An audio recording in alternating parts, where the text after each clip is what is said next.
শাহরাস্তিতে আগুনে পুড়ল 14 ব্যবসায় প্রতিষ্ঠান।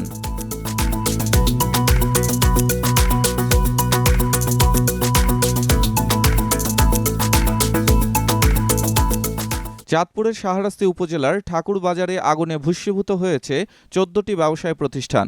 এতে ব্যবসায় প্রতিষ্ঠানগুলোর অর্ধ কোটি টাকার ক্ষয়ক্ষতি হয়েছে। মঙ্গলবার ভোররাতে একটি চা দোকানের লাকড়ির চুলা থেকে আগুনের সূত্রপাত হয় বলে জানা গেছে।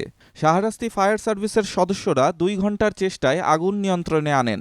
স্থানীয় কাউন্সিলর দেলোয়ার হোসেন জানান, ঠাকুরবাজারের বিসমিল্লা সুতাঘর, Anil tea stall, tiptop laundry, Bismillah আলু আড়ত, পরেশ স্টোর, আক্তার স্টোর সহ 14টি ব্যবসায় প্রতিষ্ঠান পুড়ে গেছে।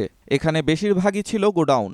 উপজেলা ভাইস চেয়ারম্যান তোফায়েল আহমদ ইরান বলেন, রাস্তা সরু থাকায় ফায়ার সার্ভিস দ্রুত ঘটনাস্থলে আসতে পারেনি। তারপরও ফায়ার সার্ভিসের প্রচেষ্টায় পুরো বাজার রক্ষা করা সম্ভব হয়েছে। আগুনে পুড়ে যাওয়া দোকানের মালিক শাহেনামুল হক কমল ক্ষতিগ্রস্ত ব্যবসায়ীদের পুনর্বাসনে যথাযথ কর্তৃপক্ষের দৃষ্টি আকর্ষণ করেন। শাহরাস্তি ফায়ার সার্ভিসের ভারপ্রাপ্ত কর্মকর্তা মাহফুজুর রহমান জানান, একটা লাকড়ির চুলা থেকে আগুনের সূত্রপাত। একটি ইউনিট দিয়েই আগুন নিয়ন্ত্রণ করা হয়েছে। উপজেলা নির্বাহী কর্মকর্তা মোহাম্মদ ইয়াসির আরাফাত ঘটনাস্থল পরিদর্শন করেছেন।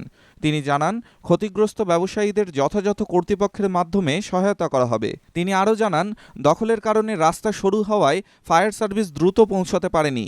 রাস্তা দখলমুক্ত করতে ব্যবসায়ীদের নির্দেশ দেওয়া হয়েছে।